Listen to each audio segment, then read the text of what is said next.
Thank you for joining us today. I wanted to appreciate, to acknowledge and thank Chairman Doug Berwanger, Chair of the Wyoming County Board of Supervisors, and Chairman NYSAC Agriculture Committee for presenting this webinar and serving as the host and moderator of today's very important webinar on agriculture and the crisis, in particular in milk and dairy products in New York State. My name is Stephen Aquario, and I'm the Executive Director of the New York State Association of Counties. Part of the responsibility of county government is to assist our farmers, to help them sustain employment and help provide for their community, the state, United States, and in some cases in international areas where milk is sent across borders to Canada and Mexico. Nearly 25% of the production of milk alone going to Mexico. The milk and dairy products is a very important worldwide commodity. Milk and dairy products will always be important to human beings, but the variety of products that exist today are presenting serious challenges to the dairy industry and in particular to the New York dairy industry. In 2018, a gallon of milk cost approximately $90. In 2008, that price was $3.87. So the purpose of today's webinar is to help educate each other from all across the state, New York policy officials, media, county officials, local government officials, New York State legislators, our governor, our congressmen and women, and our United States senators of the dairy industry crisis in New York State and why this matters to New York's economy, regional economies, local community economies, but most important to the families who produce dairy products all across the state. And let me say right off the bat here that we remain concerned of the mental health challenges that are facing the dairy industry. The hazards of farming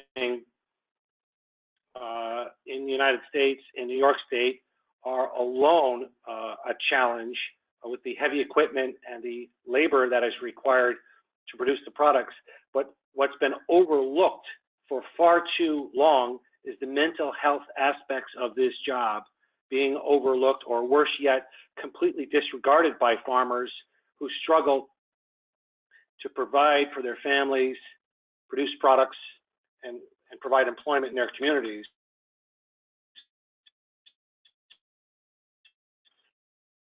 So we will continue to the free so that we can help these farmers with the animals producing these products in the middle of the night.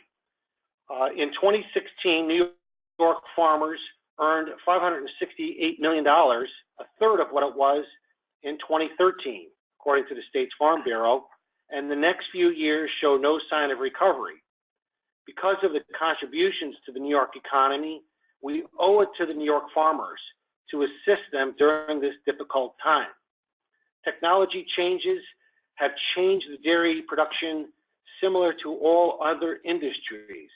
However, because of the way milk prices are determined with national, worldwide factors disrupting the dairy industry, this industry is indeed unique and needs our ongoing federal, state, and local support. Dramatically lower milk prices exist today at $17.25 per hundredweight, down for the 7th straight year.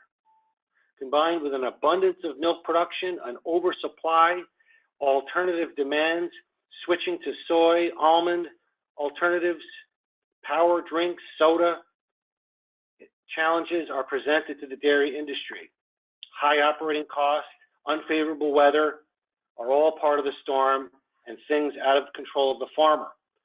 So today, our chairman, Doug Berwanger, has brought together 4 different perspectives from the United States, the USDA, a financial lender, a milk processor, and a working farmer. NYSAC is pleased to provide this webinar from the NYSAC's Agriculture Committee and our chair, Douglas Berwanger, to help our New York farmers, producers, and distributors. Doug, I'll turn it over to you now. Thank you, Steve, and good morning, everybody. I would just like to begin the presentation by explaining where we're actually doing this production from. We're actually in the Wyoming County Agriculture and Business Center. This is a renovated knitting mill here in downtown Warsaw, which is the county seat of Wyoming County, and was renovated in order to accommodate primarily agriculture. Some of the tenants in this building, Wyoming County Cooperative Extension, USDA, Wyoming County Soil and Water, our planning department, the building codes department, a number of other agencies, Chamber of Commerce and Tourism, and one of our largest tenants is the Cornell University Quality Milk Production operation on the first floor, which serves all the dairy farmers, or most of the dairy farmers in Wyoming County. Very proud of the building. And we're in the boardroom doing our presentation this morning. Let me introduce our panelists. To my right, closest to my right hand, is Jodi Smith, who is the Dairy Market and Policy Analyst for Upstate Niagara Cooperative, local cooperative here in Western New York, farmer-owned. Next to her is seated Kate Hemstreet, who is the Executive Director of the USDA Farm Service Agency here in Wyoming County. To my immediate left is Mark Merrill, a man who I've known for many, many years. He's the Vice President of Commercial and Ag Lending for the Bank of Castile, which is a locally owned bank. And seated next to Mark is my neighbor and a man I have a great deal of respect for, terrific farmer, Jim Youngers. Owns a small farm in the town of Arcade, which is also in Wyoming County. So what we're going to do, we've got 2 PowerPoints that we're going to work with, and then we'll hear from Mark and Jim. The first PowerPoint will be presented by Jodi Smith. Jodi, welcome, and thanks for being here today. Thank you, and thank you for having me. I'm excited to just share a little bit about first our cooperative, and then also to tell you a little bit sort of about how we got here. So first, to start out, if you could, we have 340 family farm owners throughout the Northeast, and those members are located predominantly in Western New York. Of those 340, 60 are certified organic. If you take a quick look at our membership, by the numbers, our farms milk approximately 90 to 95,000 cows throughout our area, with most farms milking 2 to 3 times per day. Each week, this equals about 630 tanker loads of raw milk. And our smallest members produce about 100 gallons of milk per week, while some of our largest are milking more than 5,000 cows and shipping more than 410,000 gallons of milk per week. We have a fully integrated milk marketing system, and what that means is that everything starts on our 340 member farms that make about 2.2 billion pounds of milk annually. And from there, we own a system of independent contract milk haulers, and today there are about 20 trucking companies that haul bulk milk for UNC. These haulers operate throughout New York, Vermont, Pennsylvania, and Ohio, and service our member farms and plants. Many of our haulers have been in business for over 50 years working with us, and generally are multi-generational businesses.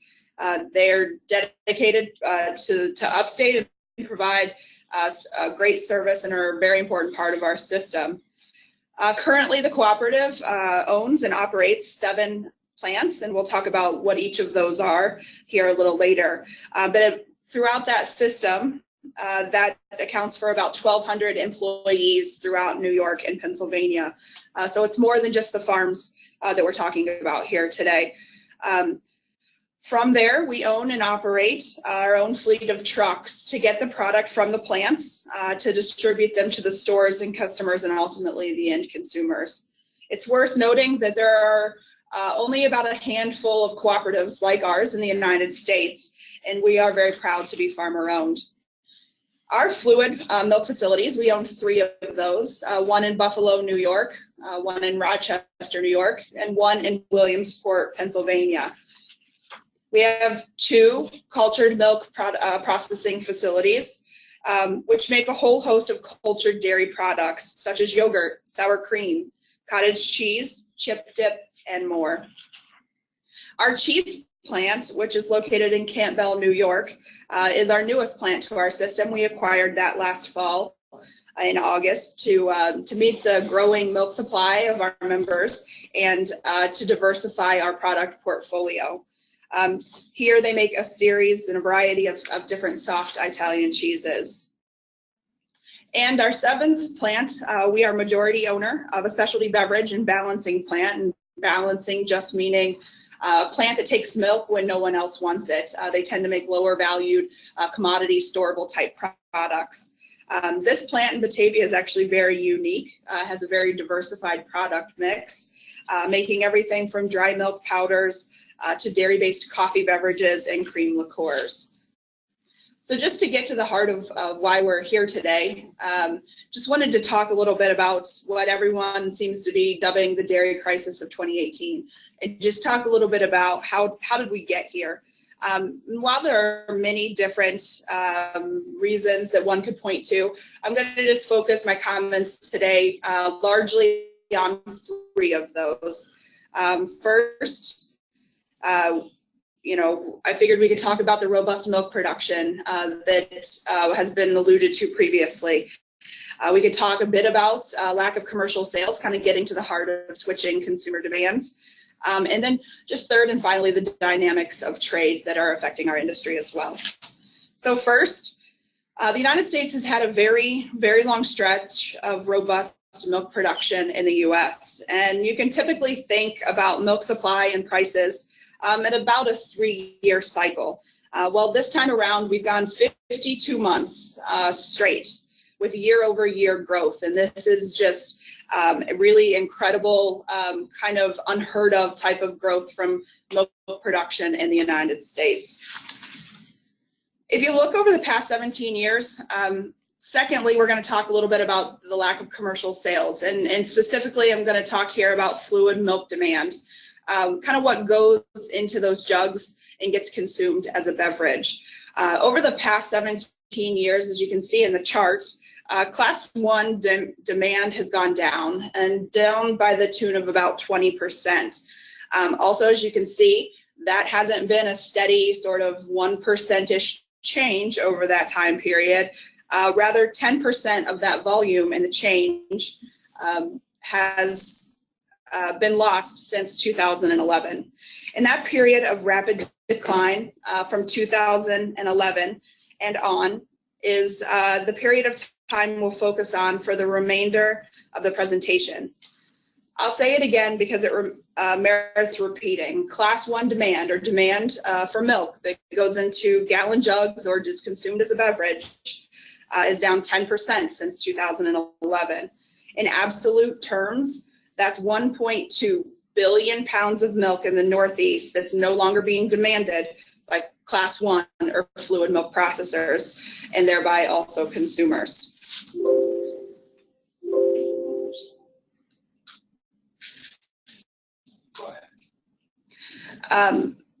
Focusing on that time period since 2011, if you could advance one more, the blue bars that fly in represent what we just talked about, that Class 1 fluid milk sales, down about that 10% mark.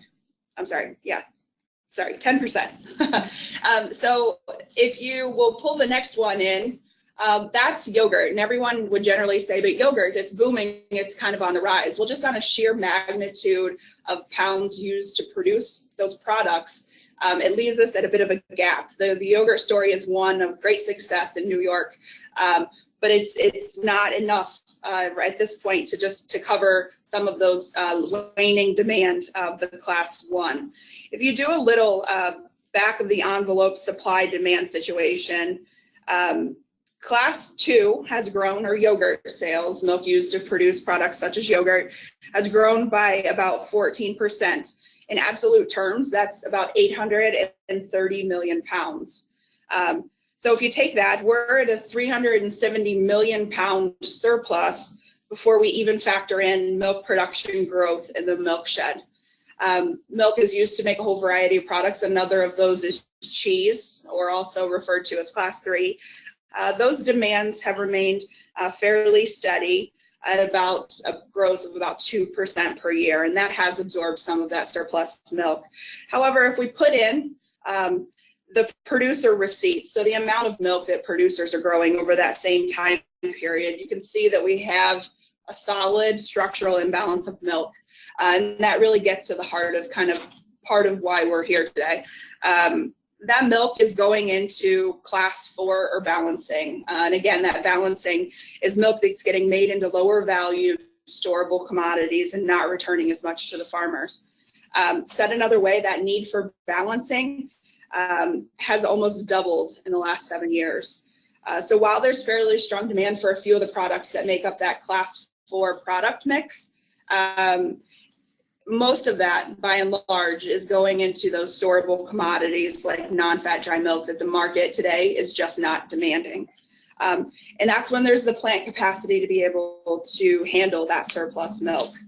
The Northeast has found themselves from time to time in a situation where balancing plant capacity was nearly impossible to find. And as a result, extraordinary measures had to be taken to find a home for that milk. And in some cases, as this chart depicts by the large tall bars, you can see that a lot of milk had to be dumped or did not go into that value chain. However, it is worth noting that generally farmers were paid for that milk that they did ship. The third factor for discussion today is the dynamics of trade. And specifically, I'm going to just focus on one aspect of that. Every week, the U.S. must move about 1 day's production overseas. So out of every week, 1 day has to find its way overseas to keep some semblance of supply and demand balance to the markets.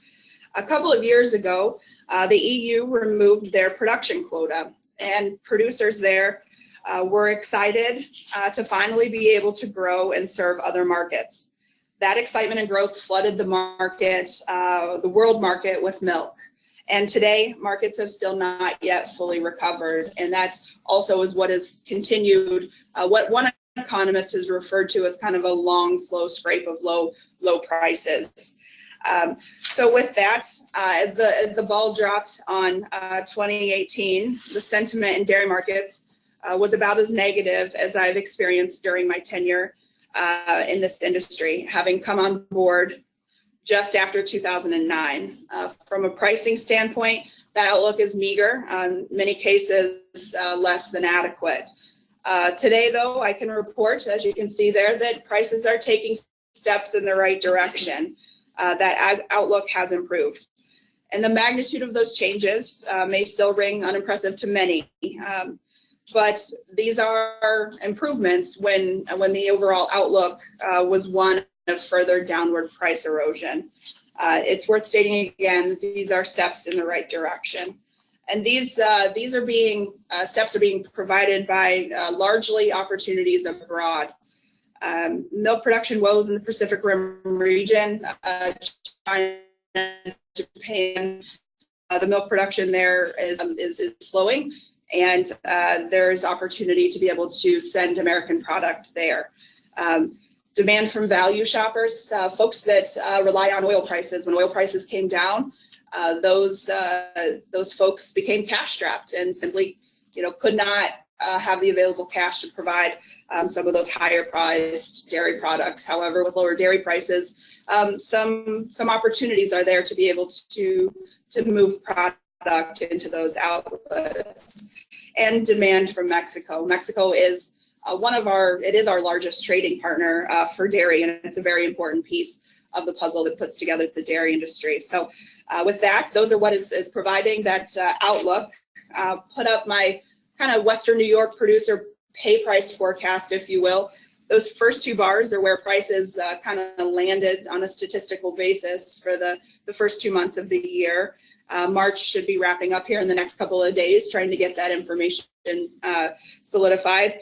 But again, this is the forecast for the remainder of 2018. And while prices are poised to rise there, as you can see, specifically in the second half of the year, in the near term, it's not likely that the magnitude of these are going to be enough to provide a lot of meaningful relief to dairy farmers.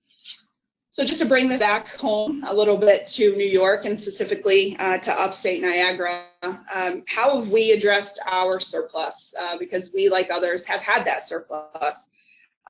First and foremost, owning and operating plants. Our main goal has been to grow the sales of our commercial business, to be able to take more milk, more member milk through our own plants, and be able to add value and return that value to producers. The second thing we've done is that back in 2010, we kind of saw this tide coming a bit. We instituted a producer waiting list to be able to match our milk supply with the needs of our commercial plants. And this allows those who have invested in the cooperative over the years to be able to maintain their markets and potentially grow while not diluting the equity by adding milk just to add milk. Ultimately, striving again to better match and manage our internal supply and demand balance. Third, we instituted a Tier 2 pricing program. And this is a program that charges a portion of the real incurred costs of balancing surplus milk back to the farmer. And ultimately, this was to provide an economic signal that the additional milk being produced from time to time just isn't worth as much as maybe it used to be. And then one other benefit of being an Upstate Niagara member is our 13th check. These patronage dividends are a direct result of the profits of the company. And generally those profits are divvied up with a percentage going into a farmer's equity account with a percentage being paid out in cash. And this is one benefit that's become very important to members, something they've come to rely on and depend on. It's a way in times also that the cooperative can help get money back into farmers' pockets. And I think we might hear from Jim a little later about being a member of Upstate and how that can be helpful potentially. But with that, that's sort of what I have for comments. I'd be happy to take any questions that you might have. And if you have any questions offline, I've included my email address, and you can feel free to reach out. Jodi, that was terrific. Thank you. When we talked earlier, you mentioned that you had been working on the NAFTA agreement. Yep. On behalf of Upstate. Can you talk just a little bit about that? Sure. So just a little bit, I alluded briefly in my presentation about the importance of Mexico and trade with Mexico. And as we all know, NAFTA is being negotiated. Over the past 2 weeks, there's been an increase in activity around trying to get to an agreement in principle for NAFTA 2.0, if you will. Dairy has some significant interest being debated in that. One is maintaining the access to Mexico, and two is hopefully fixing a trade distorting issue with Canada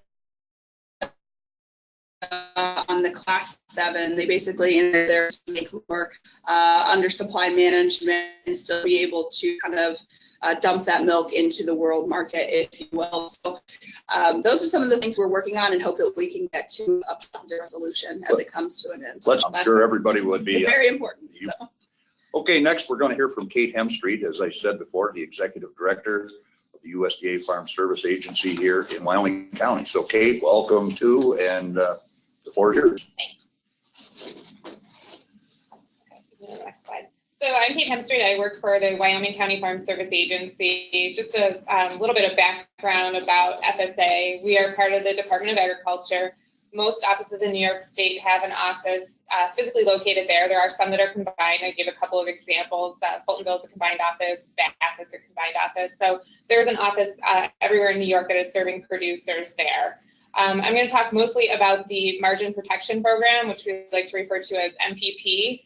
This is the Federal Farm Bill Dairy Program, and the provisions for the program are set in place with the Farm Bill, and typically they are locked for the duration of the Farm Bill, but the recently passed Budget Act allowed for changes to MPP. So before I get into what we're doing with MPP and what it may do and has done, I just thought it would be good to show kind of a little bit of look back of what historically USDA has done for dairy producers. So we know that dairy has price cycles. We know that they're not always high, they go low. And typically in past cycles, FSA has provided relief to dairy producers. So when I looked at the payments that we issued in the last decade, it was actually even shocking to me, even though I was here for this. People have alluded to 2009 and 2012 as also being years that had, pretty bad price cycles. So if you look at 2009, we issued $4.7 million in Wyoming County, and this is just Wyoming County. And then on top of that, we did a supplemental program, that 10D Lab, which is also for 2009 losses. So we issued over $6 million to Wyoming County producers for losses that they were experiencing in 2009, or low prices, I should say, that they were experiencing in 2009. The current program that we're in, the MPP program, for the entirety of the program, which is started in 2000, with the 14 Farm Bill, it started with 2015 essentially, we've paid out $11,000. So there's a big difference in what we have done historically versus what we're doing today. Additionally, we paid about 183 people for those 2009 losses, and that was probably the majority of dairy producers in Wyoming County. There were some, I'm sure, who did not participate, but that would cover most of them. For the Margin Protection Program, we paid 6 people total.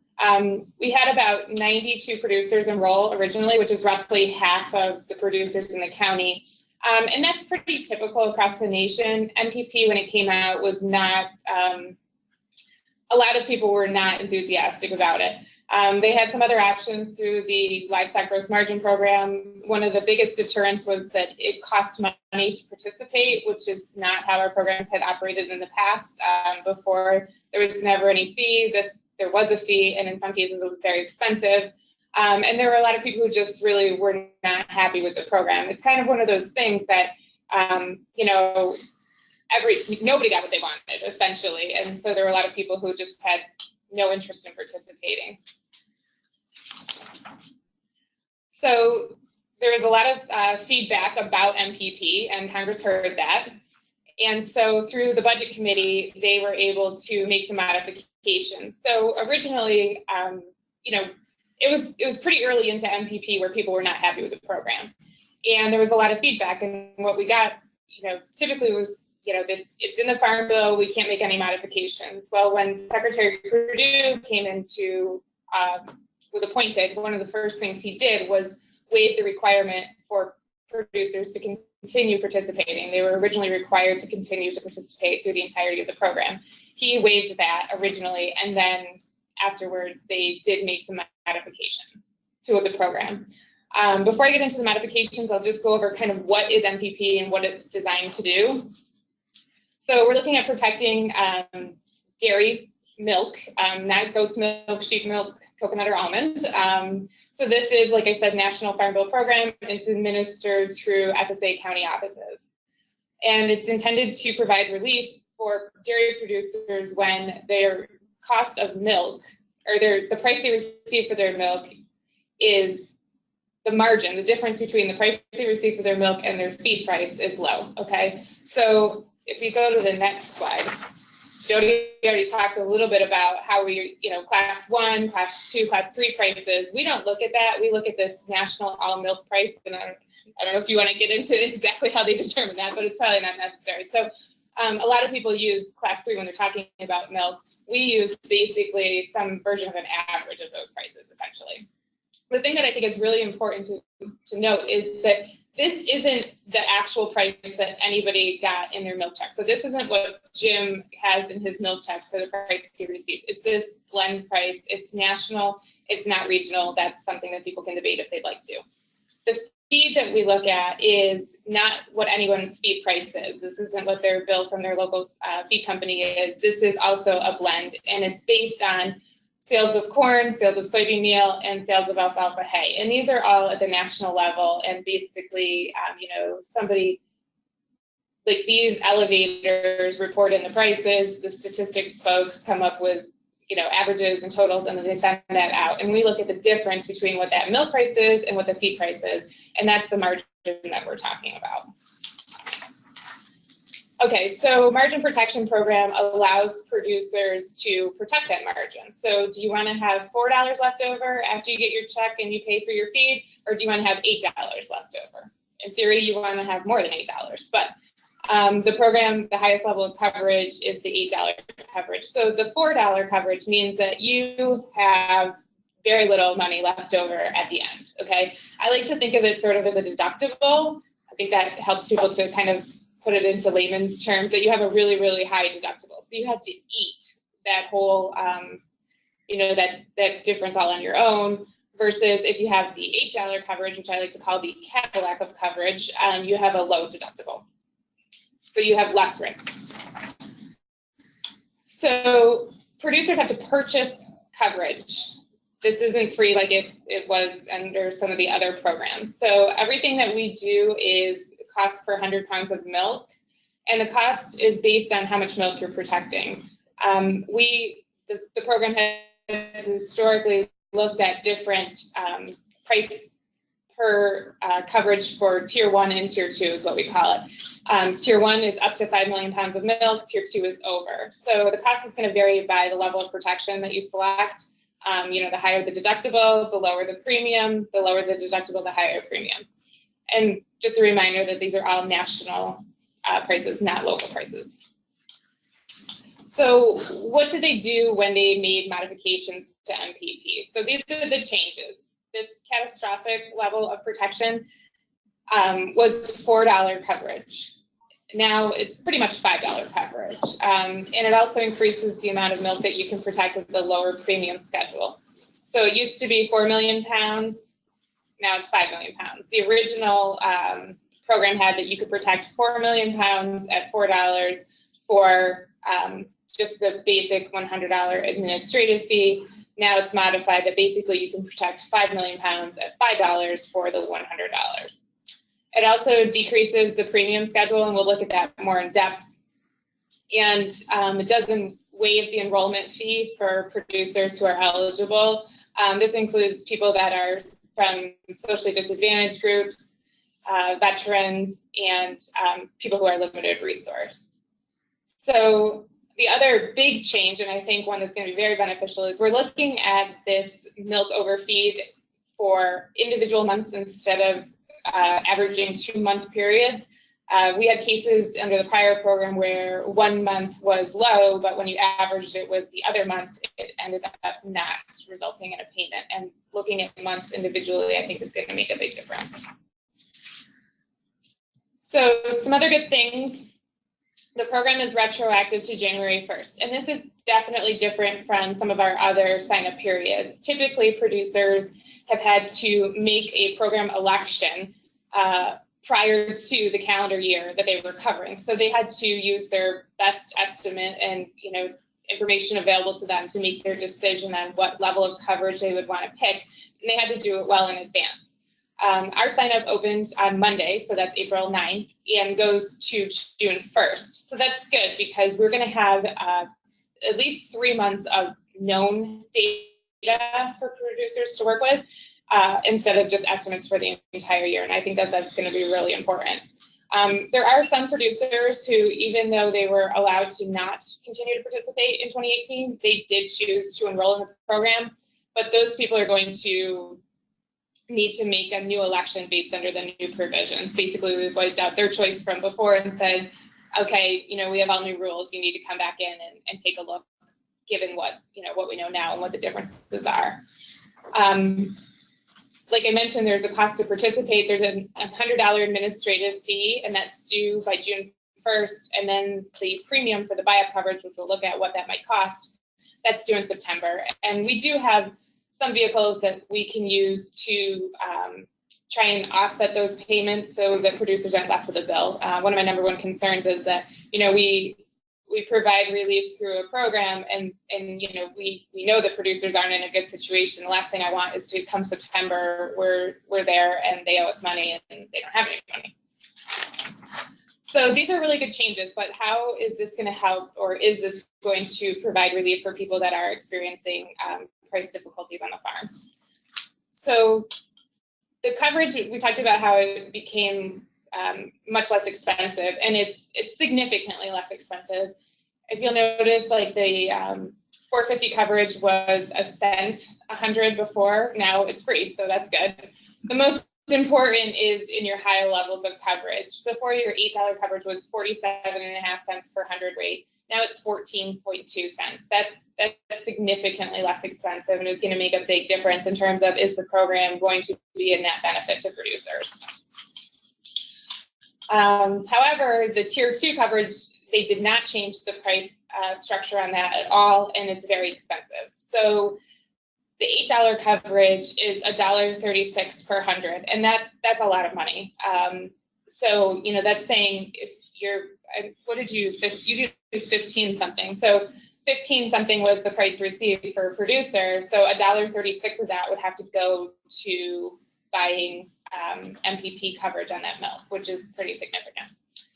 So that's going to be potentially be an issue with how well this program is going to work for people. And these are most of these payments are still we're looking at estimates through the year. We only know 2 payments today, and pretty soon we'll know 3 payments, and then the rest of the months are still to be determined. So what would it cost a producer to participate in MPP? Like most things that we do at USDA, it's never that straightforward. So the first thing we had to do was look at what historically the producer marketed for their milk marketing. And we look at 2011, 12, and 13. We determine which year they shipped the most milk, and that's their producer history, their APH, which stands for actual production history. And we use that number and we carry it through the program. So we do adjust it every year based on what milk production has done nationally. So there's a little increase, but it's pretty close to what it was originally.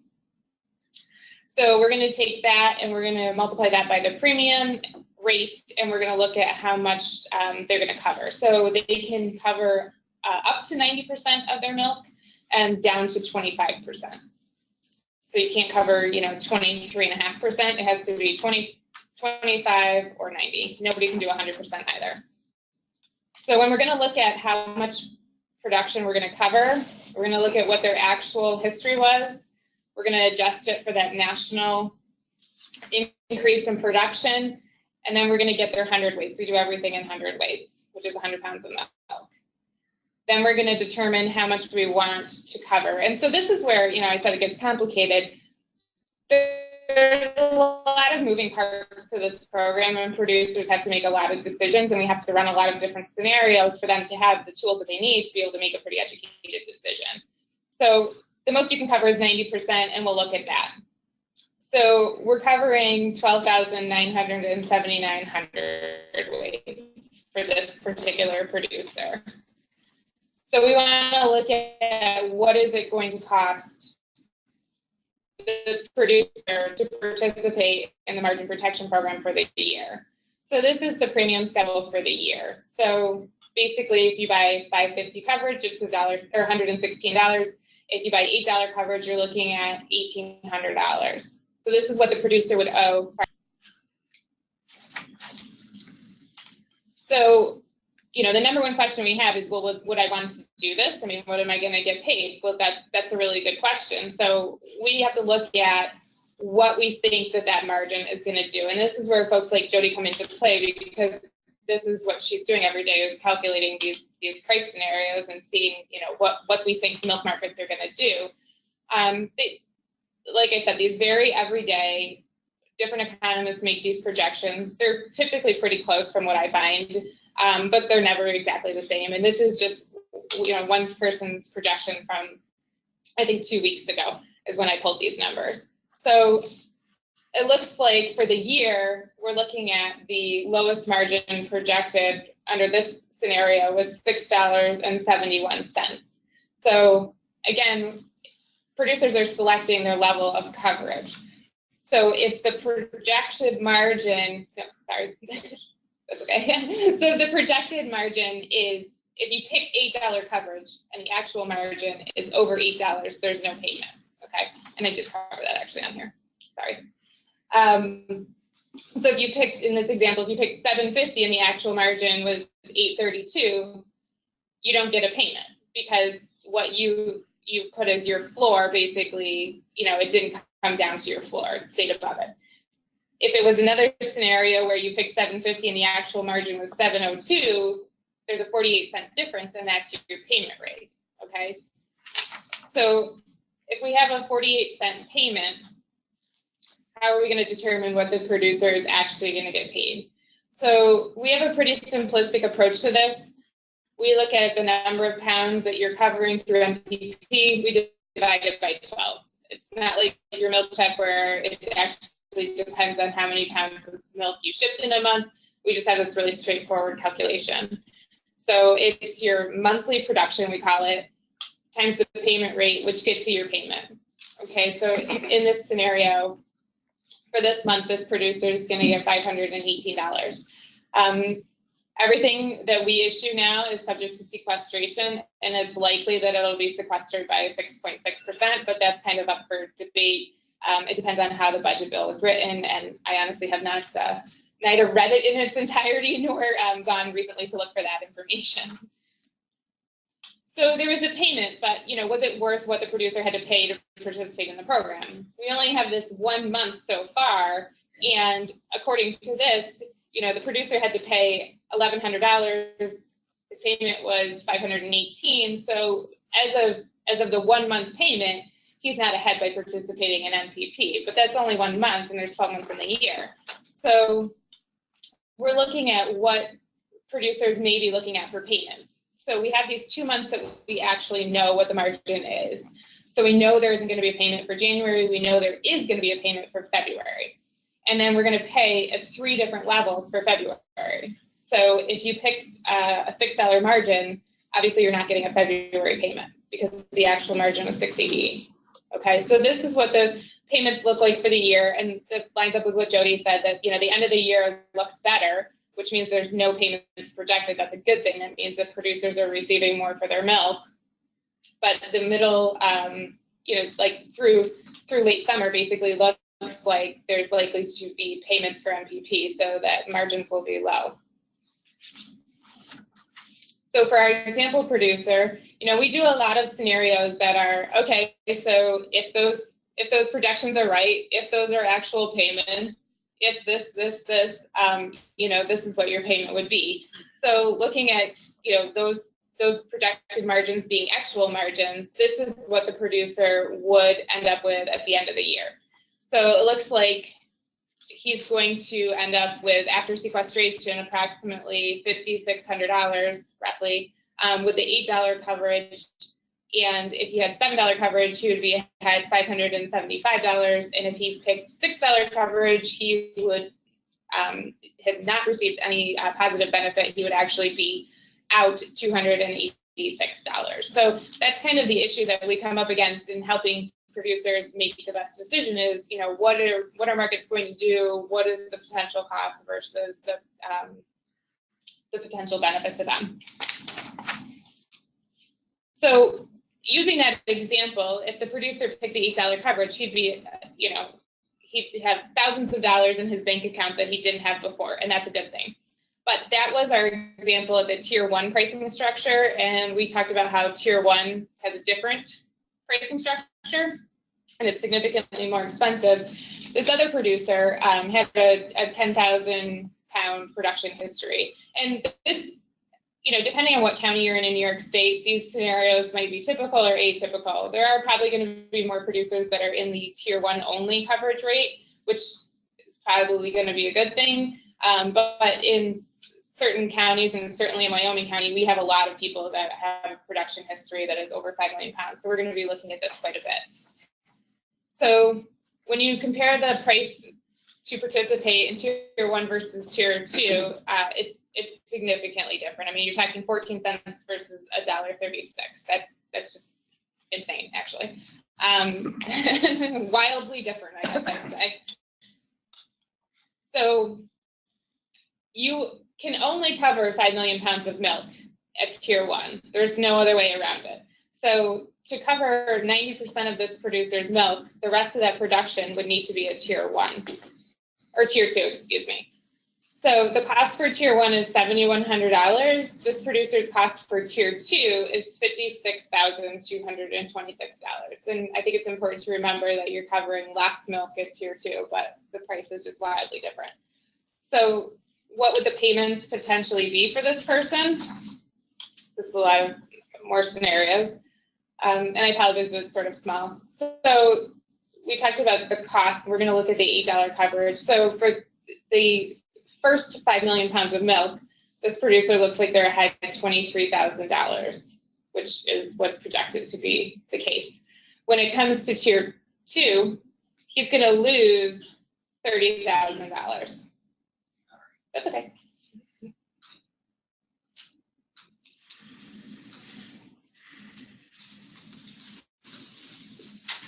Okay, so Tier 2, his payments less what it's going to cost him, he's going to lose $30,000. So he's netting, a loss of $6,900 if he has the $8 coverage. Obviously, if you go down to the $7 coverage, it's even worse, and the $6 coverage is a lot less expensive, so he hasn't lost as much money.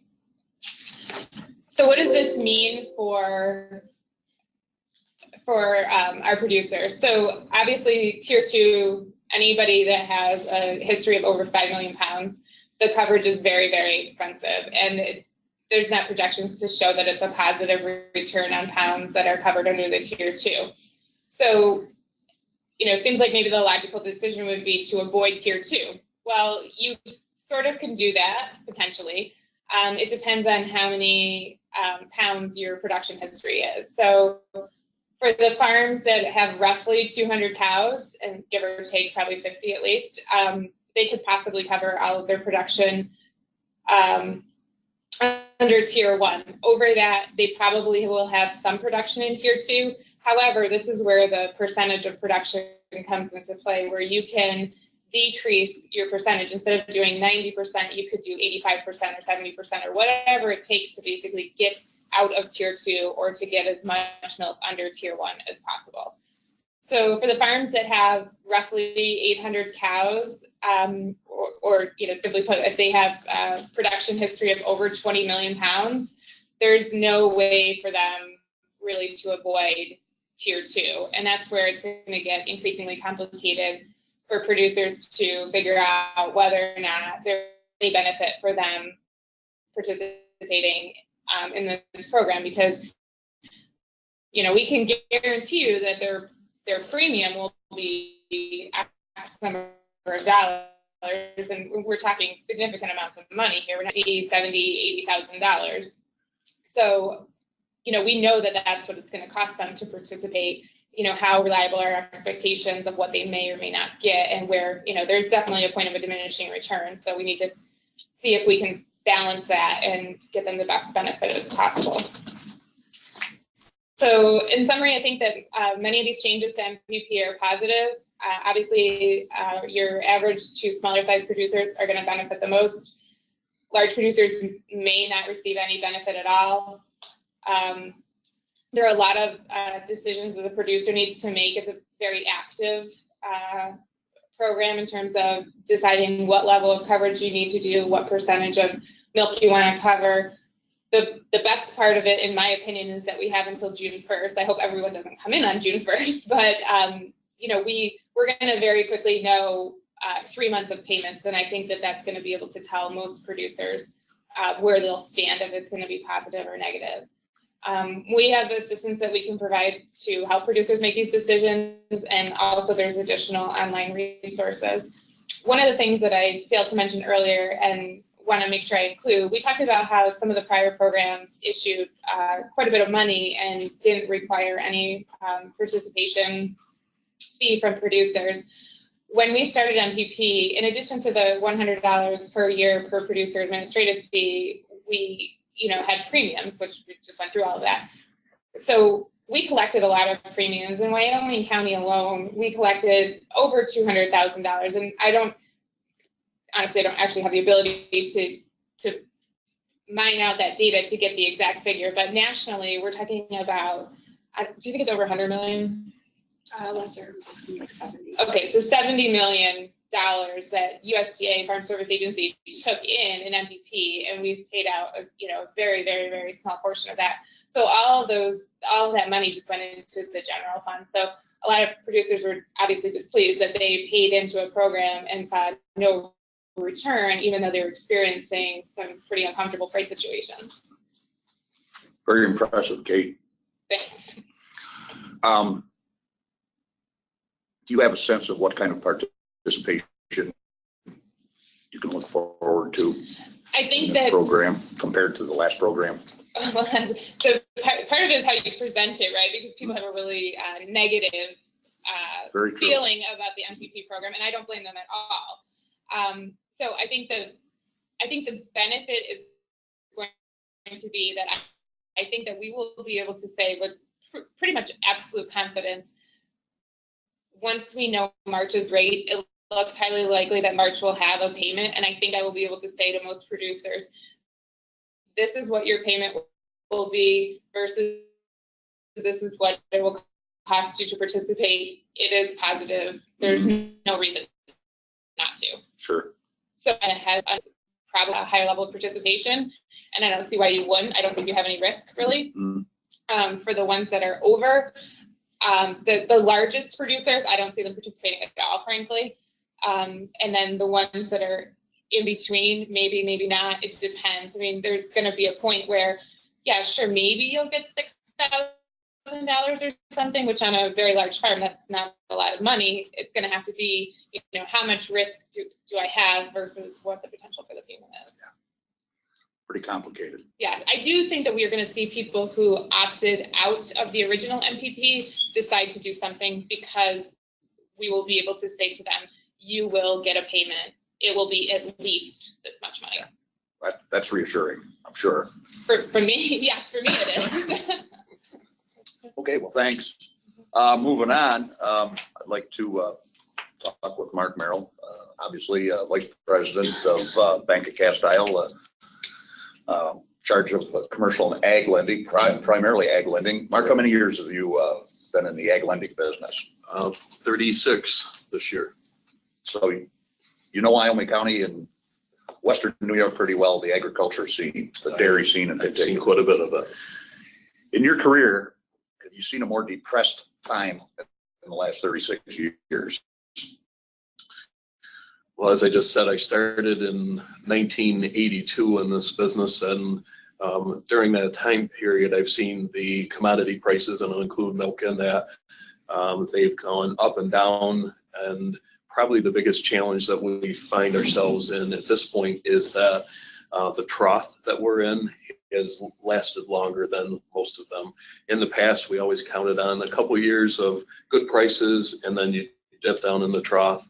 And while those troughs could be painful for some, if not most, you'd find yourself with some optimism that Jodi shares, where the prices were going to go back up. What we found in 2013 at the end of the year and 2014 were very high prices, but they were unsustainable for the long run. But the industry did at that time what it does best, and it produced more milk, because you make more milk, you make more money. But of course, with any commodity, increased production ends up causing problems on the other end. The ag economy today, I think, is stressed more because people simply don't know how long this trough is going to last. Yeah. Well, it's spring, even though it's snowing here in Wyoming County this morning. Typically in the spring months, farmers, producers, whether they're dairy or grain, whatever, beef, they borrow money for seed, fertilizer, new equipment, repair old equipment, maybe a new building. How is that working out with this state of poor pricing in the dairy business? And how does it affect the Bank of Castile? Well, I think the issue that we look at, again, it's the length of the trough that we find ourselves in. And people have looked at diminishing equity because of successive losses over the last couple of years. We have found ourselves at the Bank of Castile, and I think it's pretty common to see it other places as well, the need to restructure some of the debt. You cover losses one way, you know, it's typically by borrowing money, which takes up some of the equity, or you end up taking advantage of some of the programs that Kate has. But what we've done at the Bank of Castile is restructured that so that the operating lines, working capital lines, and things like that are put back in a position where the money's there to borrow again. In many cases, what we do, if those losses have been successive in nature, what we end up doing is we look at FSA guarantees to mitigate some of the risk ratings. An FSA guarantee does not take care of making a bad loan a good loan, but what it does is it simply allows us to improve the risk rating to the bank. We do a fair amount of those. I don't see anybody, for the most part, or very few people looking at major construction projects for this year. At least I don't in my portfolio. But what I do see probably more than anything is just restructuring debt, try to make it so that the operators have another chance to keep on going. A little bit of a cushion. Correct. Comfort zone. Correct. Wyoming County for the last several years has led the New York State in dairy production. And of course, we're very proud of that. From your standpoint, how do you see that? Will Wyoming County continue to maintain that rating, or do you think it may regress? I will show prejudice in my comment because I am a lifelong resident of Wyoming County. And I think that we have the best dairy farmers in the state here in Wyoming County. They are progressive. Most of them have staying power to continue operating even in challenging situations. A lot of them are multi-generational farms. One farm that I work with and have for a long time is a 6th generation farm. And there's another generation that's already been born into that operation. And I am confident that they will be a 7th generation farm. I think that we have in Wyoming County something that a lot of places don't, between the Bank of Castile, and I'll mention that first because it's my employer, but also Farm Credit and other, and really a good FSA office to work with, something that not every county has, but we have a great FSA office. We have great feed manufacturers. We've got a lot of support systems here that help Wyoming County stay strong. And I think that while 2018 probably isn't going to be a year that we set the charts on fire as far as growth, I still think that Wyoming County and New York State has the potential of continuing that strong dairy production. And I would just add, and I felt this way for a long time, and it's not because of Jodi sitting across the table. We benefit from having one of the strongest cooperatives that you could possibly find.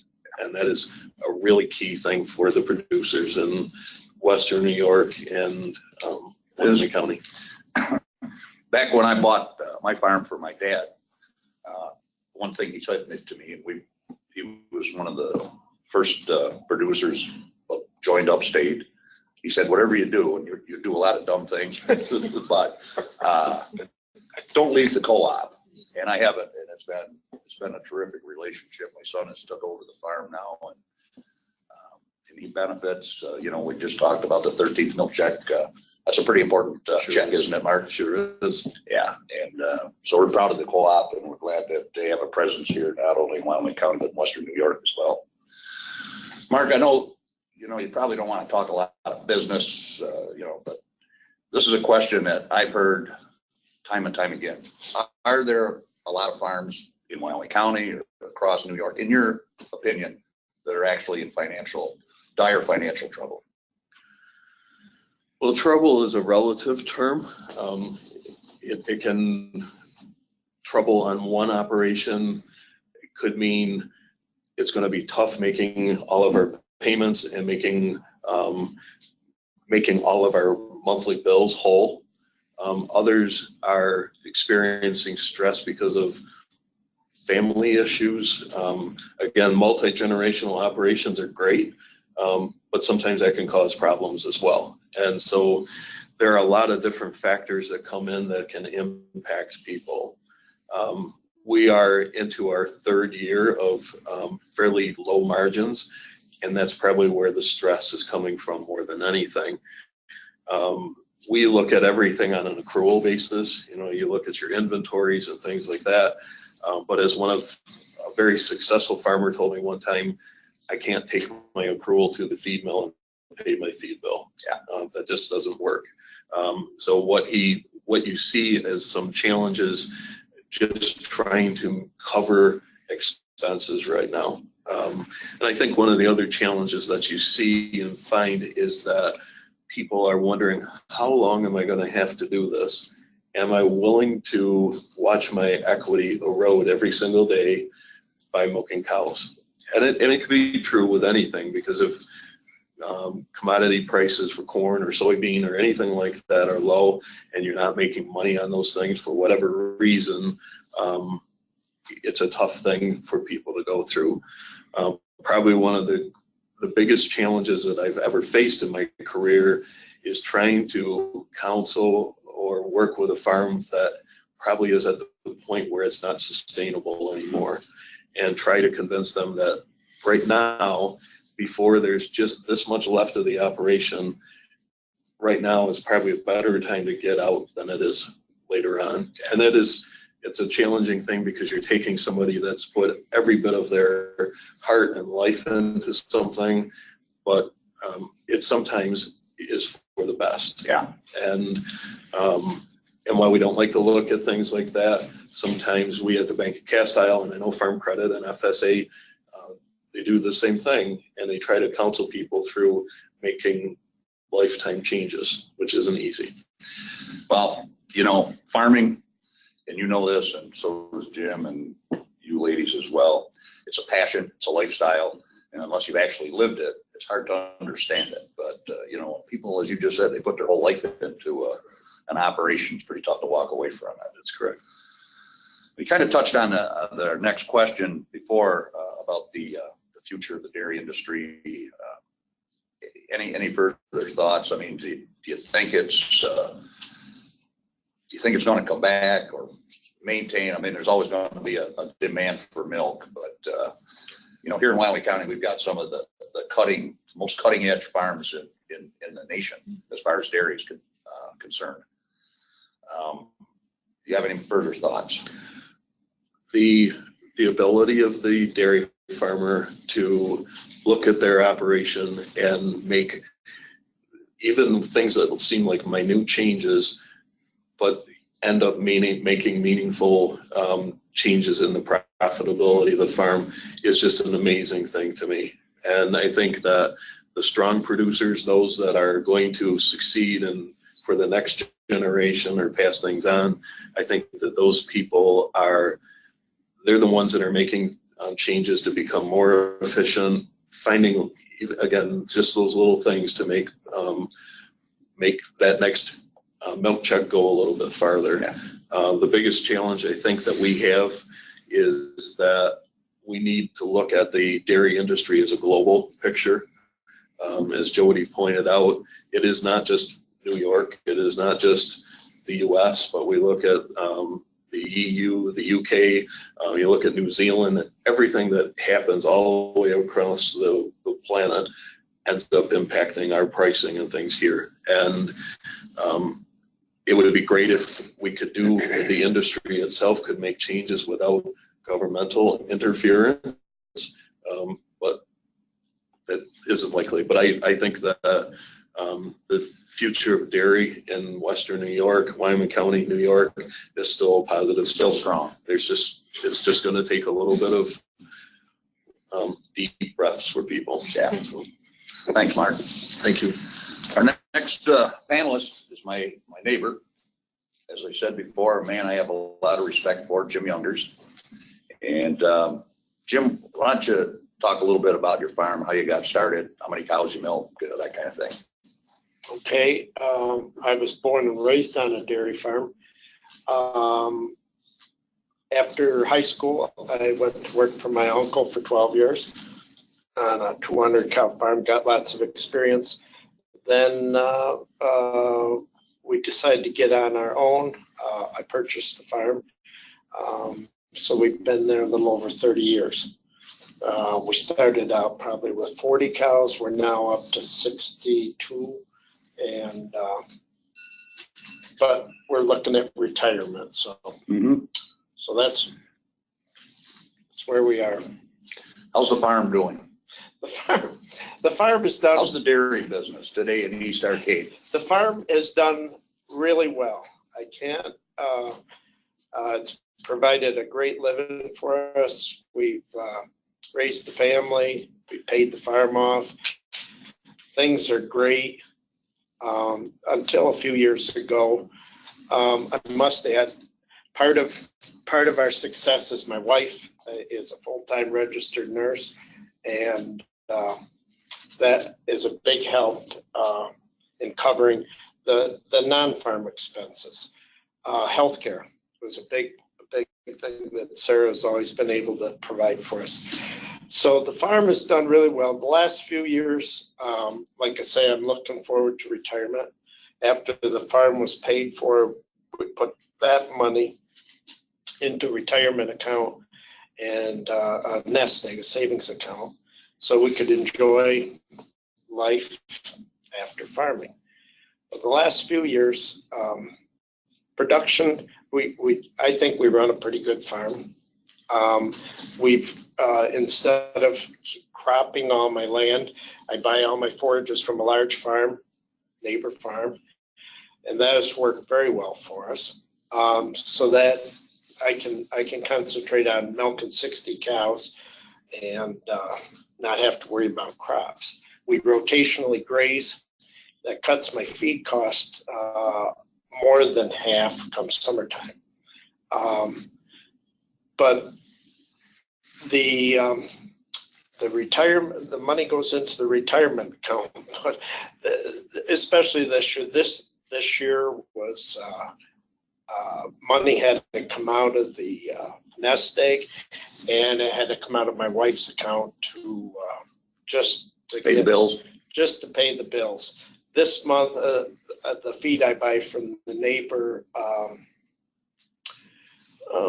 it runs probably overall over the year, half of my milk check goes into feed costs. This month, the feed cost is about what the milk check is. Discounting any other expenses. Right. Just insurance. There's a fuel. A $2, at least a $2 lower milk price. So that cuts into savings. It cuts into the fun of it all. There's the passion and there's fun. The passion's still there. I wouldn't get up in the morning. It wouldn't be worth it, to be very honest. When you think you're eating into your equity, cattle is worth a lot less. Land values are great, but you don't want to sell the farm. So, but anyhow, so we get by that. I am a member of Upstate Niagara, which is great because the 13th check should get us through to the summer, and then pasture time, milk prices should come up. We'll be all feed set. prices go down. Feed prices, yes, but feed prices actually are some of the lowest in the last 6 years I've been buying feed, have been lower and very sustainable. But the last few months, it takes $2 drop in milk is a big drop. Thanks, Jim. Great presentation. I think the focus of this is you have a farm pretty much debt free, and even in that scenario, it's still tough to make. It's very it's tough. It's good that I have a working wife. Yeah. I'd also just like to remind everybody that his wife works at the county hospital, one of the last county hospitals left in New York State, and we're very proud that the hospital has continued. It's made a dramatic turnaround, and you know it's been a lifeblood for a lot of people, not just Jim. So, at any rate, getting back to agriculture, I think that concludes our presentation. I don't know if there are questions that have come in that some folks would like to ask, but I would like to conclude by saying we're very proud to have been able to host this webinar today. We're proud of the fact that Wyoming County is predominantly agriculture and the #1 dairy producing county in the state. And as you can see, we've got great people who support the industry. And ladies, gentlemen, thank you so much for joining us today. And we appreciate you taking your time out. It was excellent. Thank you. Thank you. Thanks.